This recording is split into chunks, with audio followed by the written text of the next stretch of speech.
예수께서 다시 비유로 대답하여 이르시되 천국은 마치 자기 아들을 위하여 혼인잔치를 베푼 어떤 임금과 같으니 그 종들을 보내어 그 청한 사람들을 혼인잔치에 오라 하였더니 오기를 싫어하거늘 다시 다른 종들을 보내며 이르되 청한 사람들에게 이르기를 내가 오찬을 준비하되 나의 소와 살진 짐승을 잡고 모든 것을 갖추었으니 혼인잔치에 오소서 하라 하였더니 그들이 돌아보지도 않고 한 사람은 자기 밭으로 한 사람은 자기 사업하러 가고 그 남은 자들은 종들을 잡아 모욕하고 죽이니 임금이 노하여 군대를 보내어 그 살인한 자들을 진멸하고 그 동네를 불살하고 이에 종들에게 이르되 혼인잔치는 준비되었으나 청한 사람들을 합당치 아니하니 내 거리 길에 가서 사람을 만나는 대로 혼인잔치에 청하여 오라 한데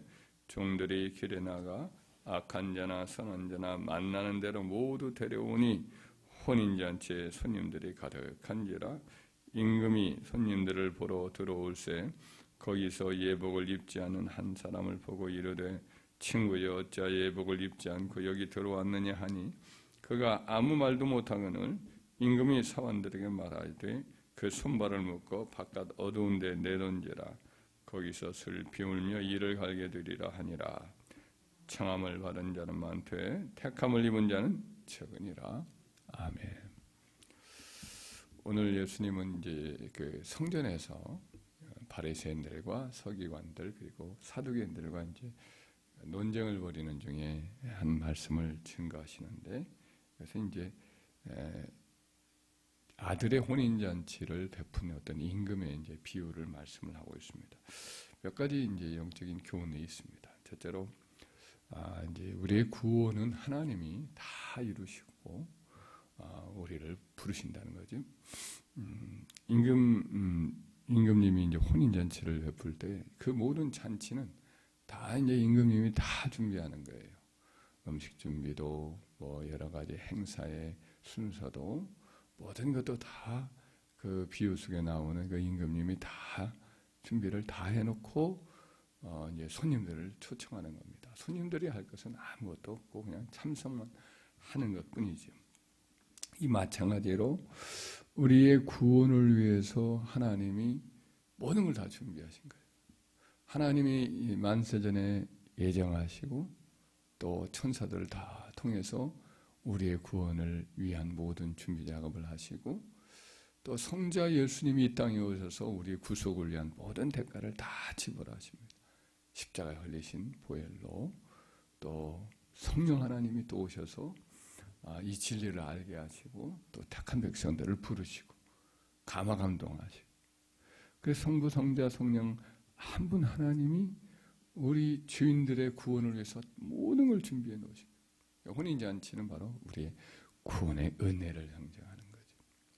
그리고 종들은 그냥 보냄을 받아서 이 소식을 전하는 것이고 또 하나님의 백성들은 다만 참석만 하는 것에 불과한 거예요. 이 점이 이제 이 교훈의 이 비유의 교훈입니다. 우리의 구원은 하나님이 다 하셨고 또 준비하셨고 우리는 아무런 이 구원을 위해서 우리 스스로 할 것은 없다는 거죠. 구원은 선물이고 은혜인 줄 믿습니다. 두 번째는 이제 종들 하나님의 택한 백성들이 우리들이 바로 이 복된 소식 구원의 혼인의 잔치가 이미 하나님이 예비해 놓으셨다. 십자가에서 죽으시고 부활하셔서 우리 죄인들의 모든 죄가 다 사해졌고 하나님과 관계가 화목되어졌고 그리고 저 천국이 예비되어서 오직 우리들은 이제 믿기만 하면 된다. 모든 죄인들은 믿기만 하면 된다라고 전하는 사명을 우리들이 받았다는 거죠. 임금은 이제 종들을 보냅니다. 종들을 계속해서 보내요. 맨 처음에는 누구에게 보내냐면 미리 다 예약되어 있는 사람. 그러니까 이 임금으로 말한다면은 이제 그 신하들, 귀족들 뭐 이런 사람들이죠. 근데 사실은 그들은 누구를 상징하느냐? 아브라함의 후손인 이스라엘 백성을 상징을 합니다. 근데 그들은 거절을 하지요. 그러자 이제 종들을 보내어서 누구를 또 데려오라고 하느냐면 사거리에 있는 사람들 만나는 대로 그냥 누구라도 데려오라는 거예요. 이 사람들은 이방인들을 가리키죠. 종들은 누구냐? 종들은 또 복음 전도의 사명을 받은 구원받은 하나님 백성들을 말하는 줄 믿습니다. 이들은 이제 임금이신 우리 하나님의 보냄을 받아서 잃어버린 영혼들을 찾기 위해서 이제 각처에 가서 사람들을 설득하고 권면해서 다 데려오는 것을 말하죠. 이 종들의 메시지를 듣고 이제 그 말을 받아들이고 초청에 응하는 것은 곧 우리 주님을 받아들이는 것이고, 우리 주님을 받아들이는 것은 곧 하나님 아버지 구원을 예비하신 하나님을 영접하는 것이다라고 예수님이 사도들을 전도대로 보내면서 말씀을 합니다. 너희를 영접하는 자는 곧 나를 영접하는 것이고, 나를 영접하는 자는 나를 보내신 하나님을 영접하시는 것이다. 이렇게 이제 영접하는 것이다. 이렇게 말씀을 예수님이 하신 바가 바로 그런 것입니다. 우리들은 이제 그 사명을 받은 거죠. 예수 믿고 난 우리들은 이제 이 구원의 잔치가 지금 배설되었다라고 하는 것을 맡겨져서 이 사명을 우리가 감당하도록 부름받은 자들입니다. 사도 바울은 이 일을 부탁을 받고는 하여튼 뭐 최선을 다해서 이 일을 감당을 하고 이제 그 사명을 마치고 우리 하나님 앞에 주인이신 우리 임금이신 우리 하나님과 우리 구주에게 다시 돌아갈 때에 구원의 이 복음의 횃불을 맡은 자기의 후계자이자 믿음의 아들인 디모데에게 이 말을 합니다. 너는 말씀을 전파하라. 때를 얻든지 못 얻든지 항상 힘쓰라. 이렇게 사도 바울이 디모데에게도 부탁을 하죠. 우리 똑같이 부탁받은 자들입니다. 이 시대에 누가 복음을 전하겠어요? 그들은 다 자기의 사명을 자기 시대에 감당하고 이제 모든 싸움을 마치고 사명 마치고 이제 주인님께 돌아간 자들이죠. 우리도 마찬가지로 그런 사명을 맡은 자들입니다. 우리 시대에 우리 주변에 있는 사람들에게 이 구원의 잔치가 다 예비되었다라는 이 소식을 전하여 사람들을 강권하여서 자리에 채워가는 사명을 우리는 최선을 다해서 감당해야 될 줄 믿습니다. 세 번째는 이 구원의 잔치에 참석하는 사람은 하나님의 예비하신 옷을 입어야 된다는. 오늘 본문의 말씀에 특별한 점은 뭐냐면 예복을 입지 않은 사람을 임금이 쫓아내는 내용이 나오죠. 특이한 점이죠. 이렇게 어떤 면에서 이런 말씀을 하셨을까? 다 그냥 잔치만 참여하면 될 것 같은데 왕이 찾아와요. 그래서 이제 모든 음식 잔치에 사람들이 참석했을 때 기쁨으로 찾아왔는데 그 중에 보니까 예복을 안 입었어요. 이 예복을 안 입었다는 아마 이 내용은 그 당시에 어떤 실적인 어떤 사건, 일반적인 혼인잔치라든지 뭐 어떤 왕궁의 어떤 관례를 빗대어 하신 것 같아요. 그러니까 그 신분이라든지 뭐 혹은 그 사람들의 어떤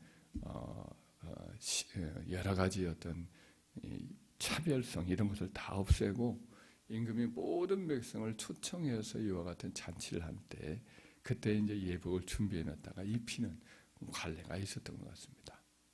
그런데 이와 같은 예복을 안 입은 사람이 있었어요. 이 사람들은 아마 뭐 부실을 했던 것으로 여겨지죠. 분명히 다 준비해 놓고 입으시라고 했는데도 불구하고 나는 입기 싫다고 끝내 거절을 하고 나는 더 좋은 옷이 있다고 하면서 그냥 자기 옷을 입고 그 자리에 참석한 사람들이 있었던 거죠. 이 사람들 바리새인들 같은 경우는 바로 아들이신 예수님이 직접 오셔서 이와 같은 구원의 잔치에 참석할 조건인 주 예수를 영접하는 이와 같은 진리를 전했음에도 불구하고 자기 스스로의 행위 구원을 주장하면서 자기들의 의의를 자랑하면서 그 구원의 잔치에 참여하겠다고 고집을 피웠지 않습니까? 이 예복을 입지 않으면 천국에 들어갈 수 없고 그 구원의 잔치에 참석할 수 없다.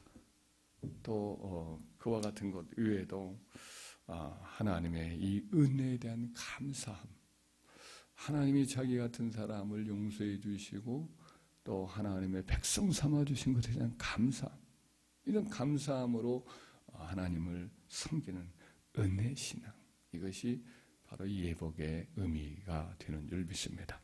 또 구원받은 자로서 합당한 성결한 삶, 옳은 행실로 그 구원의 은혜에 보답하는 삶을 살아가는 그와 같은 믿음의 순종의 또 성결의 옷을 여기서 상징한다, 이렇게 말할 수가 있겠습니다. 그러니까 그냥 오늘날로 말하면 교회 문턱만 그냥 드나드는 종교인으로 구원받는 것은 아니라는 거죠. 그 점에서 우리가 하나님의 거룩한 예복인 믿음의 예복, 예수 그리스도를 나의 주로 모시고 살아가는 이 신앙의 절실함을 갖고 항상 은혜 신앙을 갖고 하나님이 나를 같은 사람을 구원해 주신 것에 대한 은혜와 감사가 충만한 그와 같은 하나님의 백성이 되어서 주님이 그 혼인잔치에 참석하는 그 법도가 있는데 거기에 순종함으로 그 잔치를 누리는 저와 여러분들이 할 줄 믿습니다. 마지막 구절이 좀 은혜가 또 나름대로 우리에게 주는 교훈이 있습니다. 한번 읽어볼까요? 청함을 받은 자는 많되 택함을 받은 자는 입은 자는 적으니라. 이 성경에 자주 나오는 등장이기도 하죠. 청함을 받은 자는 많되 택함을 입은 자는 적으니라. 구원을 받은 자의 수가 적으니까 물었더니 우리 예수님께서 좁은 문으로 들어가기를 힘쓰라. 그리로 들어가기를 힘쓴 자가 많지만 못하는 자가 많으니라, 이런 말씀을 하시죠.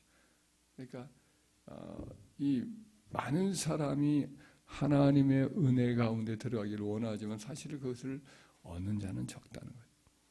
많은 사람이 전도를 받습니다. 그런데 사실은 그 많은 사람이 다 구원의 복음을 받아들이지는 않거든요. 전도하다 보면 흔히 들려오는 말은 어떤 말을 주로 많이 하냐면 다 알아요. 다 들어서 알고 있어요.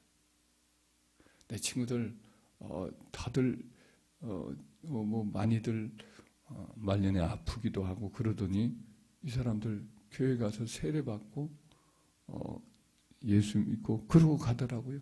나는 아니에요. 난 다 알고 있어요. 말하지 않아도 알아요. 뭐 이렇게들 얘기를 하기도 하지. 연세 드신 노인들 중에 일부는. 많은 사람이 다 이미 들었다는 거예요. 건성으로 받아들이는 거죠. 그와 같이 이 청함을 받은 사람 많지만은 그 복음의 말씀을 받아들여서 그 잔치를 참여하고자 직접 결심을 하고 순종하는 사람은 적습니다. 오늘날도 동일해요. 복음이 막 홍수처럼 이렇게 많은 사람들에게 여러 모양으로 전파가 되지요. 그러나 정작 그의 복음의 핵심이신 우리 예수님을 진정 자기의 구조로 영접하는 사람은 적어요. 그런 점에서 우리가 이렇게 놀랍게 복음을 받아들였고 또 예수를 영접하고 몸된 교회에 출석하여서 은혜의 날마다의 말씀을 먹고 마시면서 그 잔치, 지상교회가 곧 혼인잔치, 하늘나라 어린 양의 혼인잔치 예표인데, 그리고 그 준비된 음식은 하나님의 말씀과 성령의 여러 가지 감화 감동의 은혜인데 이걸 저희들이 늘 사모하고 소중히 여기고 늘 우리 삶의 가장 중요한 것으로 이렇게 받아들이는 것, 이거 큰 특권이고 은혜인 줄 믿습니다. 정말 그래요. 많은 사람이 청함을 받지만은 택한 사람들은 지극히 적거든요. 우리는 웬 말인지 왜 느는지 이 은혜를 입었으니 날마다 이 특권과 영광을 기억하면서 저와 여러분들 혼인잔치에 마음껏 참여하여서 먹고 마시는 영적인 은혜가 있길 바랍니다. 한 가지만 더 한다면 잔치 비유는 은혜, 영적 은혜의 성장을 또 비유하는 그런 비유이기도 할 수 있습니다. 풍성한 은혜, 성령의 열매와 은사, 하나님과 친밀한 교제의 그런 식탁을 다 준비해 놓고 하나님의 택한 백성들에게 와서 잔치를 누리라 초대를 합니다. 그러나 오늘 본문의 말씀에 보면 뭐 이런저런 핑계를 대면서 참석하지 않죠. 때로는 적대감을 보이기도 하지요.